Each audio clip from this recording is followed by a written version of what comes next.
Asante sana.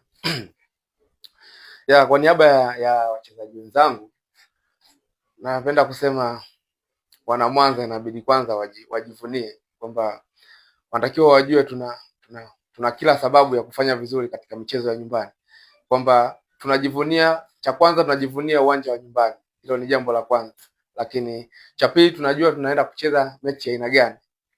Kimsingi walimu wetu na sisi wachezaji tumekaa kwamba msimu huu hatutaki tuipe pointi 6 timu yoyote. Sasa tayari tushapoteza mzunguko wa kwanza, tulishapoteza mechi. Kwa hiyo naweza nikasema tu kwamba Yanga kama wanakuja kucheza na sisi waje kwa discipline. Yaani haiwezi kuwa tu mechi rahisi. Kama kama kuna namna wanatakiwa waje wafanye, unabidi watuheshimu.